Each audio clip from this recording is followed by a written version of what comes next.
بسم اللہ الرحمن الرحیم۔ السلام علیکم سامعین و قارئین، ہم سب مل کر یوٹیوب چینل پر اکٹھے ہوئے ہیں اور جس کتاب کو ہم نے مل کر پڑھنا ہے اس کا نام ہے پاکستان کے دینی مسالک۔ اس کتاب کو پڑھتے ہوئے یہ ہے پارٹ نمبر 6 اور ہم آغاز کرنے جا رہے ہیں جو پیج ہم نے آدھا پڑھ لیا تھا اپنی لاسٹ ریکارڈنگ میں، اس سے آگے، یعنی کہ ہم پیج نمبر 52 کو آدھا پڑھ چکے تھے اور ہم 52 ہی سے ہم آغاز کر رہے ہیں۔ اور یہاں پر ہیڈنگ ہے رسول اللہ صلی اللہ علیہ وآلہ وسلم اور حضرت علی علیہ السلام سے مدد مانگنا۔ اچھا، میں ساتھ ساتھ یہ بھی بتا دوں کہ ہم ابھی بریلوی مذہب کے بارے میں جو ہے صفحات ہم انہی کو پڑھ رہے ہیں۔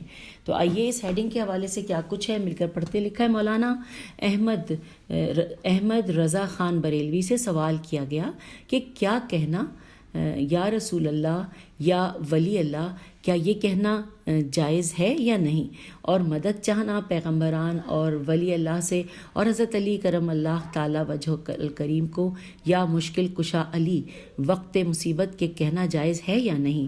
تو انہوں نے اس کا جواب یوں رقم کیا، کہتے ہیں کہ جائز ہے، جبکہ انہیں بندے خدا اور اس کی بارگاہ میں وسیلہ جانے اور انہیں باذن الہی والمدد برآت امر اسے مانے۔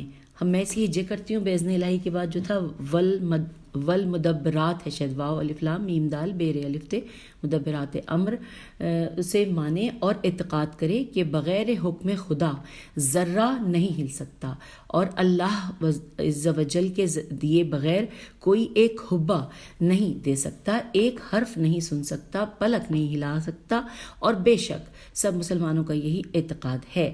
اس کے خلاف کا ان پر گمان محض بدگمانی و حرام ہے، اور ایسے سچے اعتقاد کے ساتھ ندا کرنا بلا شبہ جائز ہے۔ جامع ترمذی شریف وغیرہ کی حدیث میں ہے کہ خود حضور سید عالم صلی اللہ علیہ وآلہ وسلم نے ایک نابینا کو یہ دعا تلقین فرمائی کہ نماز کے بعد یوں کہیں کہ یا رسول اللہ، میں حضور کے وسیلے سے اپنے رب کے طرف اپنی حاجت میں منہ کرتا ہوں تاکہ میری یہ حاجت پوری ہو۔ اور بعض روایات میں ہے کہ ان نابینا نے حاجت پوری ہو تاکہ حضور میری حاجت پوری فرمائیں، اور بعض روایات میں ہے کہ ان نابینا نے بعد نماز یہ دعا کی اور فوراً ان کی آنکھیں کھل گئیں۔ اور اب ہم پڑھتے ہوئے آ گئے ہیں پیج نمبر 53 پر۔ اب یہاں پہ ہیڈنگ ہے کہ حضرت صلی اللہ علیہ وآلہ وسلم کا نام لیتے ہوئے ناخون چومنا۔ لکھا ہے اہل سنت بریلوی کے مختصات میم خے تے سواد الف تے مختصات میں سے ہے کہ جب ان کے سامنے حضرت صلی اللہ علیہ وآلہ وسلم کا نام آئے اپنے ہاتھ کے انگوٹھوں کے ناخنوں کو چومتے ہیں۔ اس عمل کی شرعی حیثیت کیا ہے؟ اس سلسلے میں ایک سوال کے جواب میں مولانا احمد رضا خان بریلوی لکھتے ہیں کہ اذان میں نام اقدس حضور سید عالم صلی اللہ علیہ وآلہ وسلم سن کر ناخن چوم کر آنکھوں سے لگانے کو علماء نے مستحب فرمایا ہے۔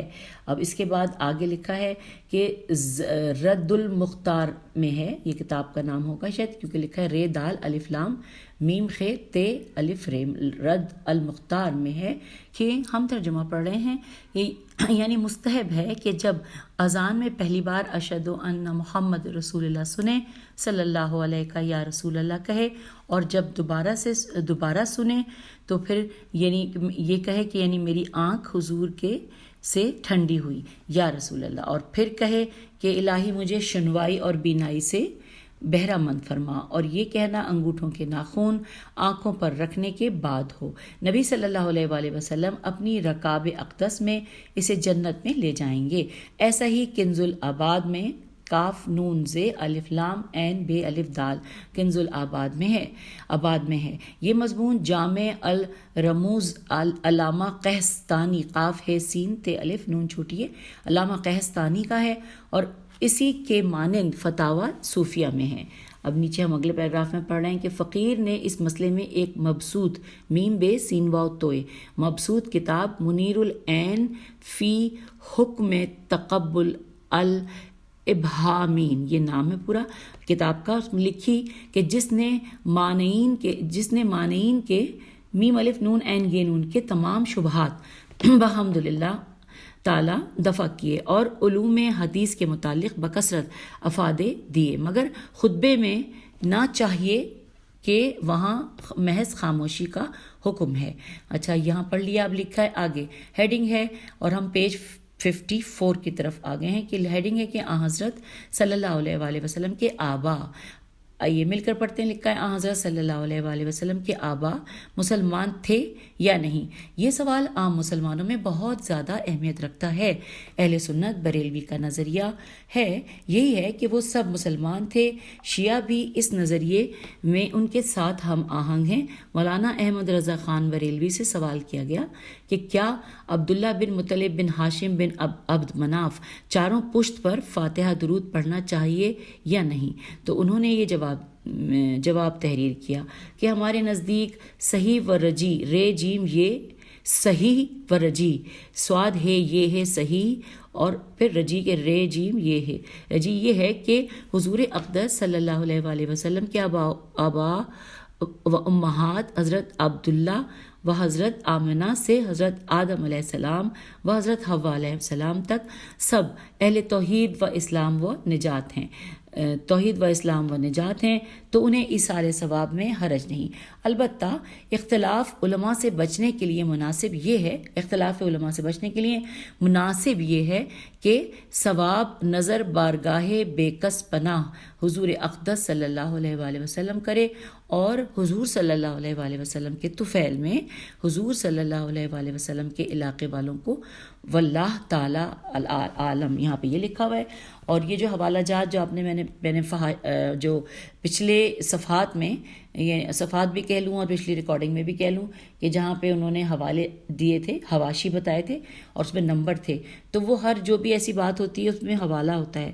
اب جس طرح اس کے سامنے لکھا ہے حوالہ نمبر 7، اب جب ہم حواشی پڑھیں گے آخر میں تو 7 کا حوالہ جس کتاب کا ہوگا وہ وہاں پہ ہم آخر میں پڑھیں گے۔ اب وہ میں آپ کو ساتھ ساتھ اس لیے نہیں بتا سکتی کیونکہ اگر میں ہر پیراگراف کو پڑھ کے آخر میں جاؤں، کیونکہ میں PDF سے پڑھ رہی ہوں، تو وہ پھر بہت مشکل ہو جائے گا، وہ ریڈنگ نہیں ہو پائے گی۔ آئیے اگلی ہیڈنگ پہ دیکھ رہے ہیں، لکھا ہے مزامیر کے ساتھ قوالی، مزامیر میم زے الف میم یہ رے، مزامیر کے ساتھ قوالی لکھا ہے۔ مزامیر کے ساتھ قوالی کے بارے میں اہل سنت بریلوی کے ہاں 2 قول پائے جاتے ہیں، ایک اس کے جواز کا اور ایک عدم جواز کا۔ پیر مہر علی شاہ گولڑوی، گاف واو لام ڑے واو چھوٹی گولڑوی اور دیگر بہت سے مشائخ و علماء اس کے جواز کے قائل ہیں۔ یہی وجہ ہے کہ ان کے آستانوں پر مزامیر کے ساتھ قوالی کا سلسلہ طویل عرصے سے جاری ہے۔ قوالی کی ان محفلوں میں اہل سنت بریلوی علماء و مشائخ کثرت سے شریک ہوتے ہیں، تاہم علماء کے اس گروہ کی اہمیت کو بھی نظر انداز نہیں کیا جا سکتا جو اس کے عدم جواز کے قائل ہیں، جن میں مولانا احمد رضا خان بریلوی بھی شامل ہیں۔ چنانچہ مزامیر اور سازوں کے ساتھ قوالی کے بارے میں استفتاء کے جواب میں وہ لکھتے ہیں کہ ایسی قوالی حرام ہے، حاضرین سب گناہ گار ہیں اور ان کا گناہ ایسا عرس کرنے والوں اور قوالوں پر ہے۔ باجوں کی حرمت میں احادیث کثیرہ وارد ہیں۔ یہاں پہ بھی 8 نمبر حوالہ دیا گیا ہے۔ جب ہم حواشی میں 8 نمبر کی کتاب پڑھیں گے تو پھر آپ یہاں سے میں حوالے بتا دیا کروں گی، اور جب آپ لوگ نمبر میں آخر میں بتاؤں گی تو پھر آپ لوگ اس کو ساتھ ٹیلی کر لیجیے گا۔ یہاں پر بریکٹ میں حوالہ ہے، لکھا ہے 8 نمبر۔ آگے چلتے ہیں، لکھا ہے دوسری طرف ایسے علماء بھی ہیں جنہوں نے اس کے جواز کا فتویٰ دیا ہے، نیز اس موضوع پر مقالات لکھے ہیں۔ ان میں سے ایک کتابچہ بریلوی عالم مولانا عطا محمد بندیالوی بے نون دال یہ الف لام واو چھوٹی بندیالوی کا ہے، جس کا عنوان ہے کہ قوالی کی شرعی حیثیت۔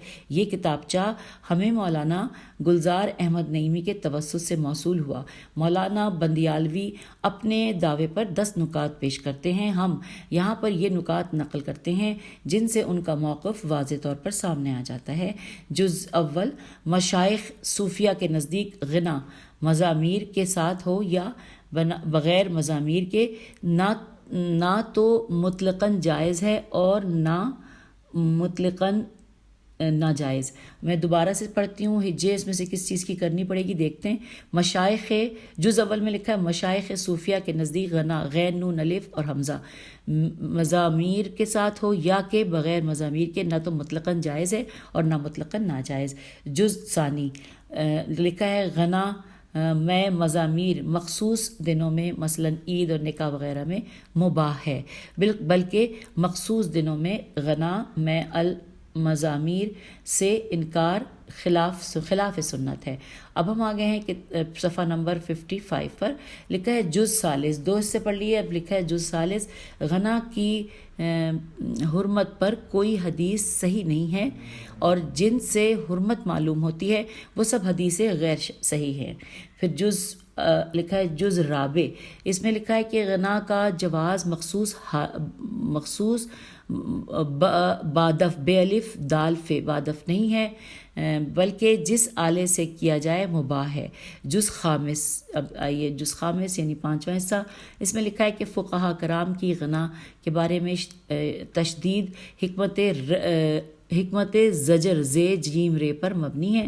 جز سادس، چھٹا حصہ کے ائمہ اربعہ سے امام مالک اور شافعی اور احمد حنبل سب غنا سنتے تھے، اور ائمہ احناف الف ہے نون الف ہے، ائمہ احناف سے امام ابو یوسف اور داؤد طائی بھی سنتے تھے، اور امام ابو حنیفہ رحمۃ اللہ تعالیٰ سے غنا کے ممنوع ہونے پر کوئی نص، دوبارہ سے پڑھتی ہوں یہ جملہ، مجھے لگتا ہے کہ دوبارہ پڑھنا چاہیے۔ یہاں لکھا ہے کہ جز سادس، ائمہ اربعہ سے امام مالک اور شافعی اور احمد حنبل سب غنا سنتے تھے، اور ائمہ احناف الف نون الف سے امام ابو یوسف اور داؤد طائی بھی سنتے تھے، اور امام ابو حنیفہ رحمۃ اللہ سے غنا کے ممنوع ہونے پر کوئی نص صریح نہیں ہے، بلکہ آپ کے بعض تلامذہ تیلام الف میم زے نے آپ کے ایک قول سے اس مسئلے میں کراہت مستنبت میم سین تے نون بے توئے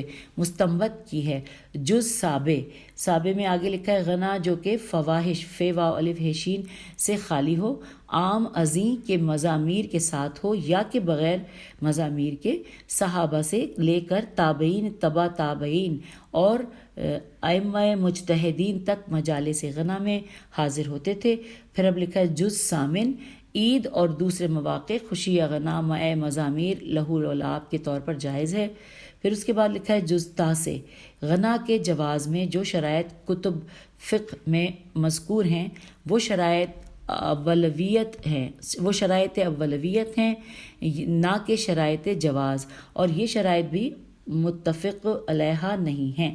پھر لکھا ہے جز عاشر یعنی 10واں حصہ کہ غنا مع المضامیر میں اختلاف صوفیہ کے ماسوا میں ہے، اور غنا صوفیہ تو بالا بالاتفاق مباح بلکہ مستحب ہے۔ اب اس کے آگے جو حوالہ ہے وہ 9 نمبر ہے، تو 9 نمبر میں جب ہم حواشی میں پڑھیں گے آپ ابھی سے نوٹ کر لیجئے کہ 9 نمبر میں حوالہ کس کا ہے۔ اب اگلی ہیڈنگ ہے بدعت، بے دال اینتے بدعت کے بارے میں لکھا ہے کہ اہل سنت بریلوی کا مسلک بدعت کے حوالے سے اہل سنت کے دیگر مسالک سے قدرے مختلف معلوم ہوتا ہے۔ اس کی وجہ ان کے ہاں کے بعض معمولات ہیں۔ ان معمولات کے جواز اور تشریعی حیثیت پر بہت سی کتابیں لکھی گئی ہیں۔ مولانا مفتی محمد گل رحمان قادری نے تو اپنی بڑے سائز کے 328 صفحے کی ایک کتاب کا عنوان ہی معمولات اہل سنت رکھا ہے، جس کے سر ورق پر یہ عبارت لکھی ہے انورٹڈ کاما میں کہ میلاد شریف ایصال ثواب اور سنت و بدعت کے عنوان پر فاضلانہ تحریر، اور یہاں پہ انورٹڈ کاما کلوز ہو گیا۔ پھر لکھا ہے کہ بدعت کے حوالے سے ان کی بحث 73 صفحات پر پھیلی ہوئی ہے۔ انہوں نے بدعت کی مختلف قسمیں بیان کی ہیں۔ اپنے موقف کو ثابت کرنے کے لیے انہوں نے علماء کے اقوال بھی نقل کیے ہیں اور احادیث و روایات سے بھی استفادہ کیا ہے۔ ان کے موقف کا خلاصہ انہی کے الفاظ میں ملاحظہ کیجئے۔ اچھا، یہ 2 لائنیں پڑھتے پڑھتے ہم پیج نمبر 56 پہ آ جائیں گے، تو پہلے بتا رہی ہوں تاکہ آپ بیچ میں رکاوٹ نہ آئے۔ جی ہم پڑھ رہے ہیں، لکھا ہے ہماری نقل کی ہوئی عبارتوں سے واضح ہو گیا ہے کہ علماء عظام عین زوئے الف میم عظام و فقہا کرام کے نزدیک بدعت کی 2 قسمیں ہیں، بدعت حسنہ اور بدعت سیئہ، سین یہ حمزہ ہے۔ پھر ان کی اپنی الگ الگ قسمیں ہیں۔ بدعت حسنہ میں واجب، مستحب، مباح ہیں، اور بدعت سیئہ میں سین یہ حمزہ ہے میں سیئہ میں حرام مکروہ شامل ہوئے۔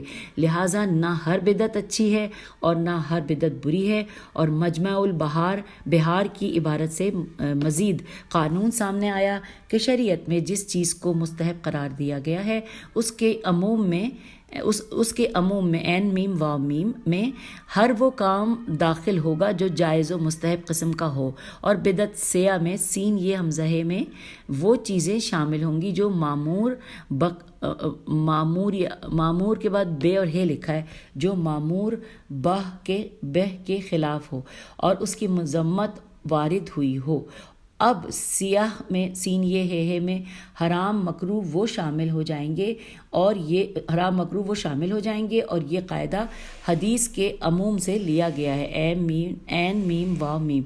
لہٰذا میلاد نبوی کے انعقاد کی محفلیں کم از کم بدعت حسنہ کے عموم میں شامل ہیں، اور میلاد شریف منانے پر اجر کی امید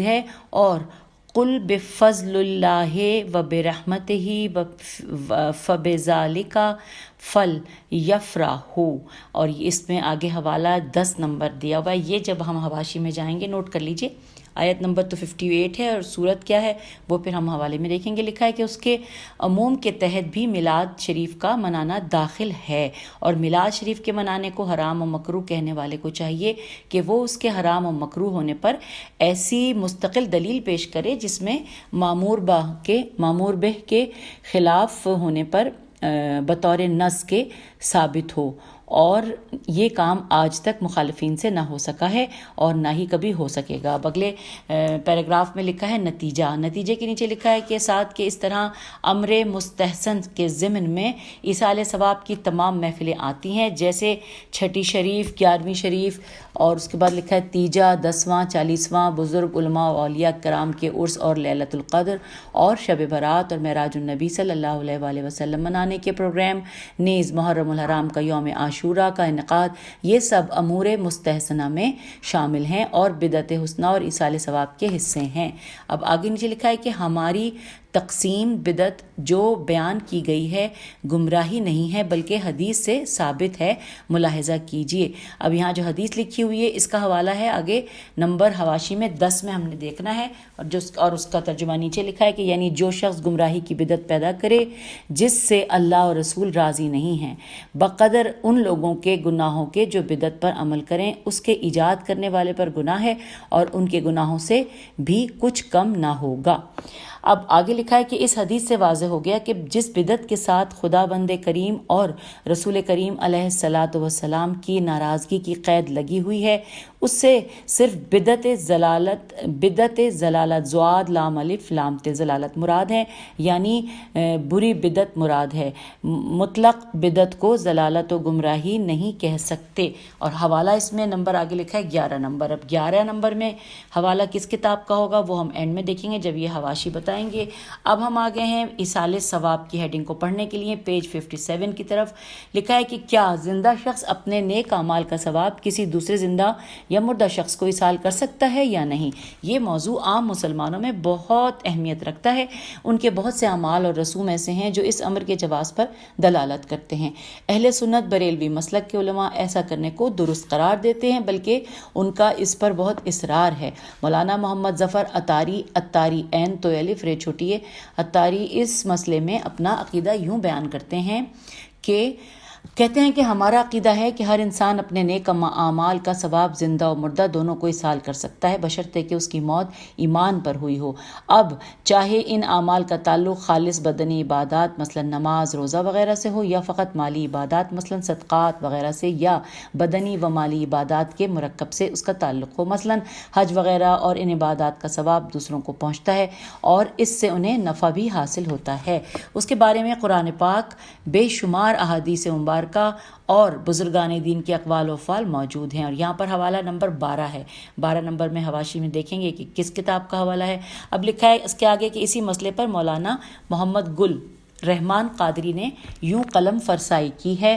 لکھا ہے کہ یاد رہے کہ جیسے دنیا میں بعض انسان دوسروں کے کام آتے ہیں اور ایک دوسرے کے مصائب دور کرتے ہیں، ایسے ہی قبر و آخرت کے مصائب و عذاب کو دور کرنے میں مسلمان اپنی دعاؤں اور بدنی و مالی عبادتوں کے ذریعے فائدہ نفع پہنچا سکتے ہیں۔ اللہ تعالیٰ قرآن میں ارشاد فرماتا ہے، یہاں پہ حوالہ ہے 13 نمبر کا، اور یہ حواشی میں ہم دیکھیں گے، میں نیچے ترجمہ پڑھ رہی ہوں کہ لکھا ہے کہ اور نیکی اور پرہیزگاری پر ایک دوسرے کی مدد کرو اور گناہ اور زیادتی پر باہم مدد نہ کرو۔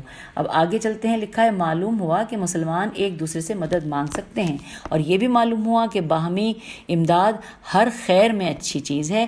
یہ امداد عام ہے، مالی ہو یا جسمانی ہو یا روحانی ہو۔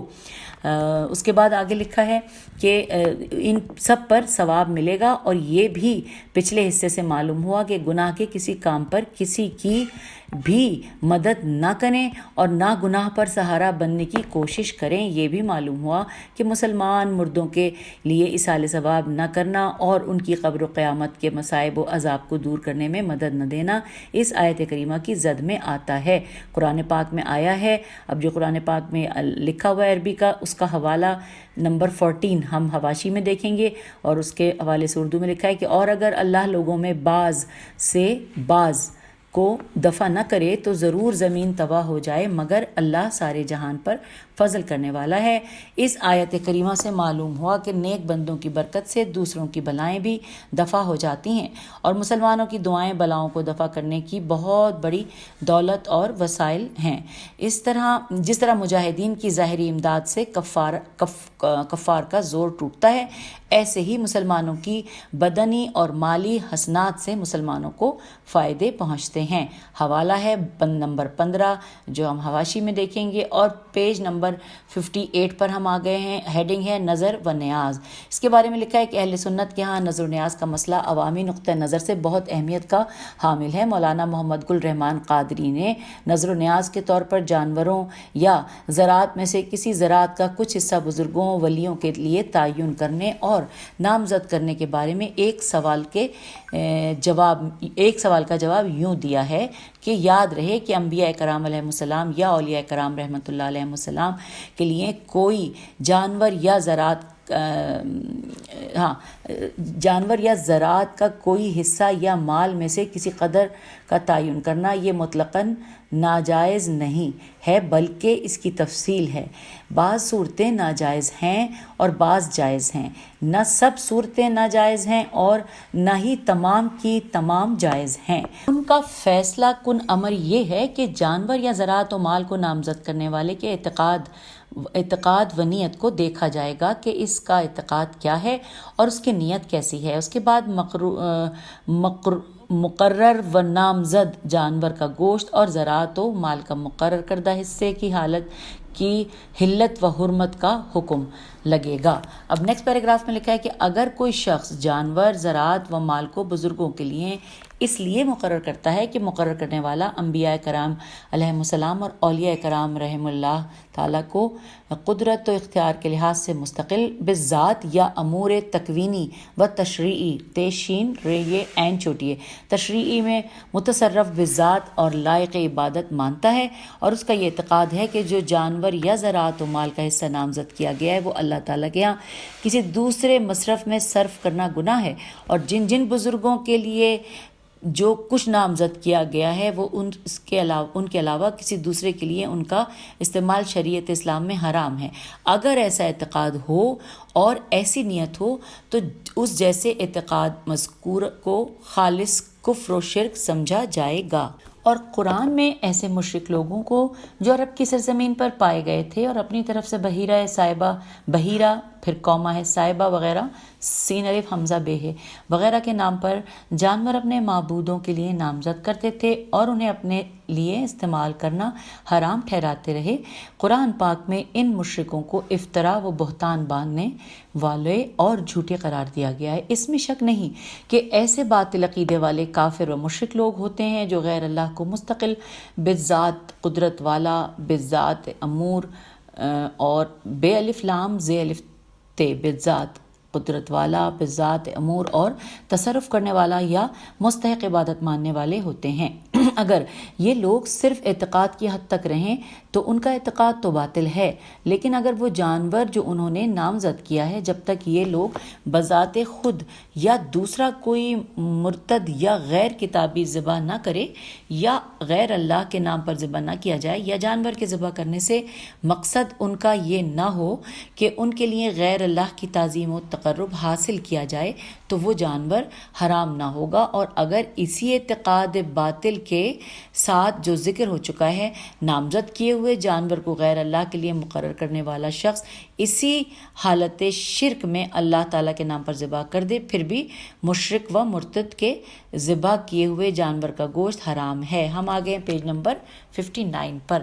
حرام ہے، اس سے آگے لکھا ہے کہ اسی طرح اگر کوئی جانور کا خون اس لیے بہاتا ہے کہ اس سے غیر اللہ کی تعظیم کی جائے تو ایسے جانور کا گوشت حرام ہوگا، ایسے ذبیح کا گوشت حلال نہیں ہو سکتا۔ نیکسٹ پیراگراف میں لکھا ہے کہ اب اگر اسی جانور کو جس کو مرتد مشرک نے غیر اللہ کی تعظیم کے لیے نامزد کر دیا ہے، اس جانور کو کلمہ گو مسلمان نے کہ جو اللہ تعالیٰ کو اپنی شانوں کے ساتھ مانتا ہے اور اس کے رسول کریم صلی اللہ علیہ وآلہ وسلم کو آخری رسول مانتا ہے اور اللہ کا نام لے کر ذبح کرتا ہے، تو اس ذبیح کا گوشت کھانا جائز و حلال ہے، کیونکہ ذابح ذال الف بے ہے، ذابح کی نیت بھی اچھی ہے اور ذبح کے وقت اللہ ہی کے نام پر ذبح کرتا ہے۔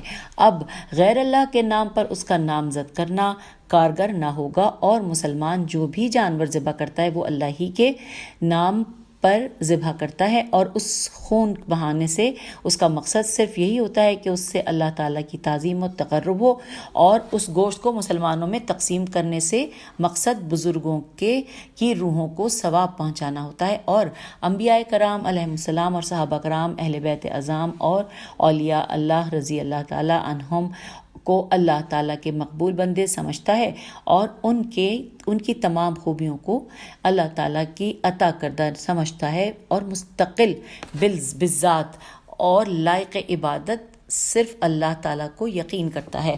مسلمانوں کی طرف بلا دلیل شرعی کفری عقیدوں کو منسوب کرنے والے خود کفر و ارتد واو الف رے تدال ارتداد کفر و ارتداد اور بد عقیدگی کے شکار ہو جاتے ہیں، کیونکہ مسلمانوں کو مسلمان سمجھنا اور کافر کو کافر سمجھنا دین کی ضروری باتوں سے ہے۔ اللہ تعالیٰ مسلمانوں کو بد عقیدگی سے بچائے، آمین۔ یہ جو آخری جملہ تھا اللہ تعالیٰ سے لے کے یہاں تک یہ بریکٹ میں تھا۔ حوالہ ہے 16 نمبر۔ اب 16 نمبر آپ لوگ نوٹ کر لیجئے، تو حواشی میں اس کا حوالہ کتاب سے آپ کو مل جائے گا۔ اب اگلی ہیڈنگ ہے آمین آہستہ کہنا۔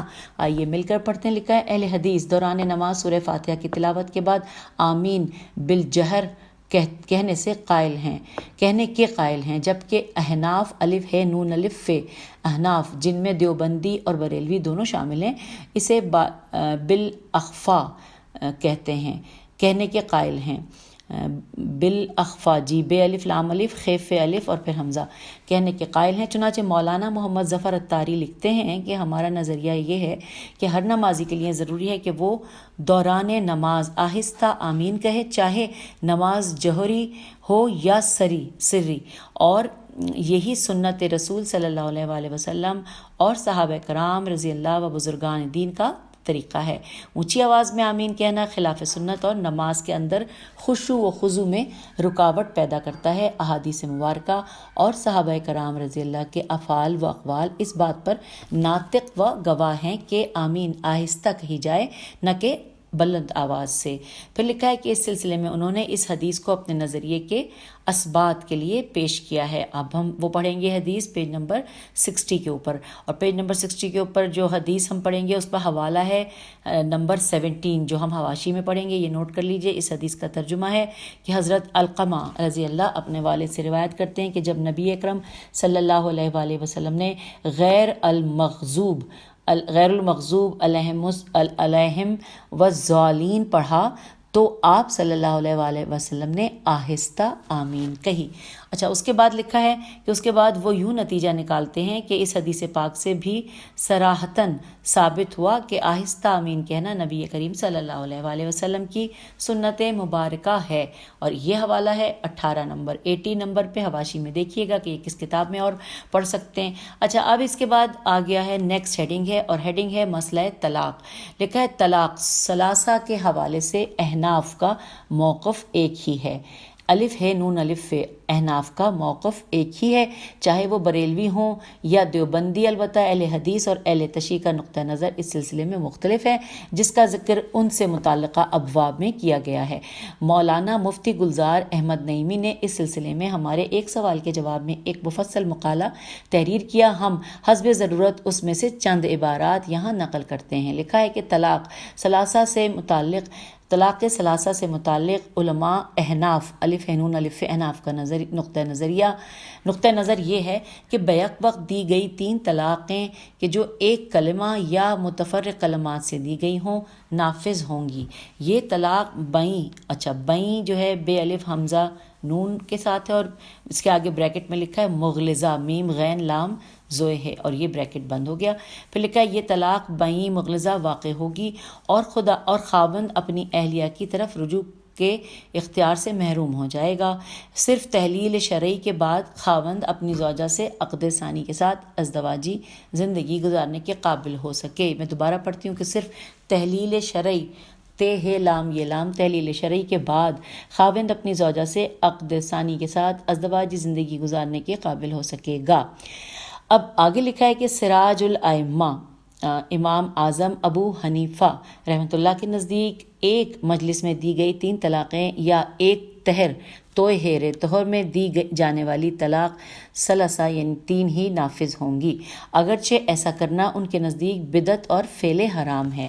اب آگے لکھا ہے کہ انہوں نے اپنے اس موقف کی تائید میں متعدد روایات سے استفادہ کیا ہے، ان میں سے چند ایک یہ ہیں۔ نمبر 1، ابن شہاب ظہری رحمۃ اللہ نے سہل بن سعد ساعدی رضی اللہ سے خبر دی کہ اویمر عین واو یہ میمر اویمر بن اشقر الف شین قافر اشقر الاجلانی نے اپنی بیوی پر تہمت زنا لگائی اور حضرت عاصم کو دربار رسالت آپ صلی اللہ علیہ وآلہ وسلم میں مسئلہ پوچھنے کے لیے بھیجا۔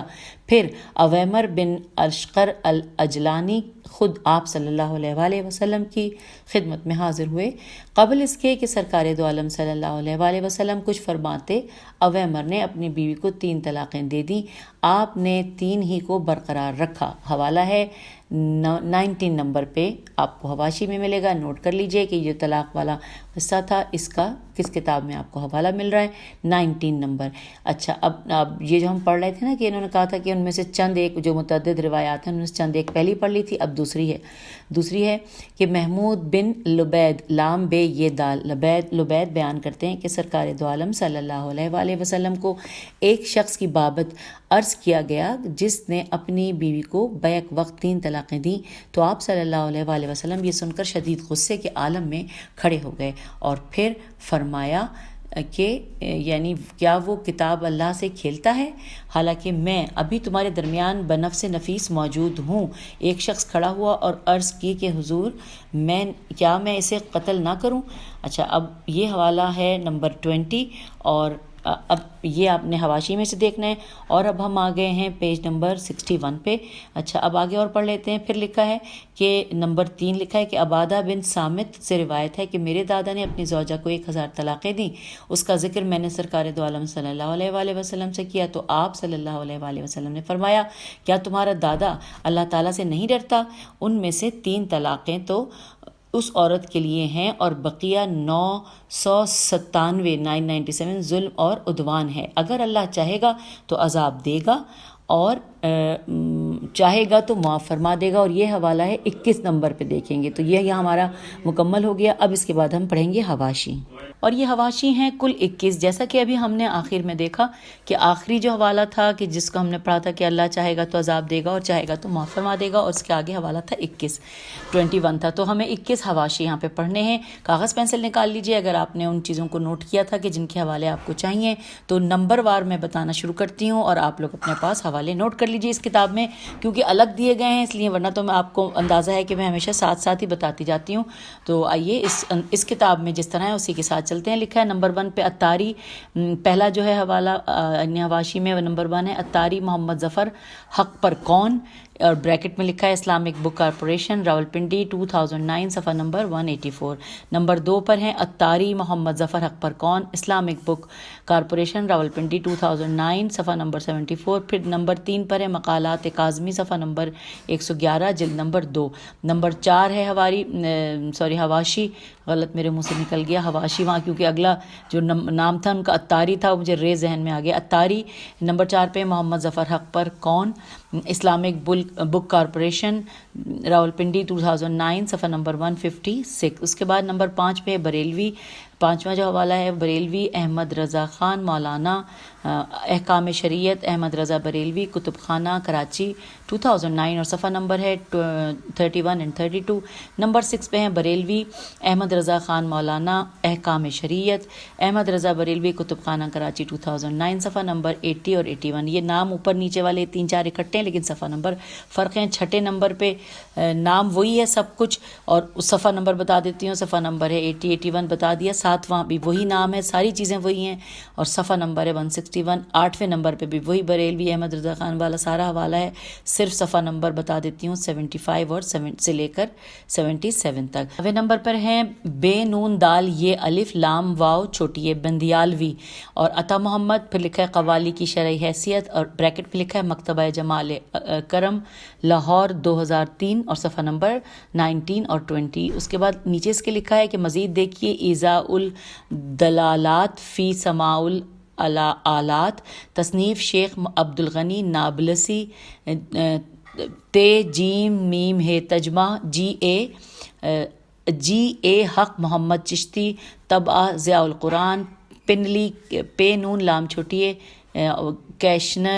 کیشنز لاہور سال اشاعت 2009. 10واں نمبر ہے حوالہ روات الترمذی مشکوت شریف صفحہ نمبر 30. 11ویں نمبر پر ہے قادری محمد گل رحمان معمولات اہل سنت مکتبہ قادریہ لاہور 1996 اور سب کے صفحہ نمبر ہے 31 سے لے کر 132 لکھا ہے یہاں پر.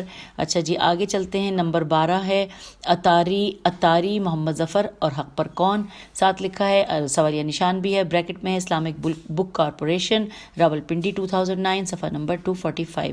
13ویں نمبر پہ آپ کو یاد ہے وہاں پہ سورت آیتیں آئی تھیں تو میں نے کہا تھا آپ نوٹ کر لیجئے. تو وہ 13ویں نمبر کا حوالہ تھا وہ ہے المائدہ 2 سے 5 اور 14ویں نمبر پہ البقرہ لکھا ہے یہاں پہ 2 اور 251. اس کے بعد آگے چلتے ہیں. ہم آگے ہیں پیج نمبر 62 پر اور ابھی یہاں پر ہم نے 21 تک پڑھنے ہیں، 14 تک پڑھ لیے تھے حوالے. اب نمبر 15 ہے قادری محمد گل رحمان معمولات اہل سنت مکتبہ قادریہ لاہور 1996 عیسوی صفحہ نمبر 199 سے لے کے 200 تک. 16ویں نمبر پر قادری محمد گل رحمان معمولات اہل سنت مکتبہ قادریہ لاہور 1996 عیسوی صفحہ نمبر 280 سے لے کر 282 تک.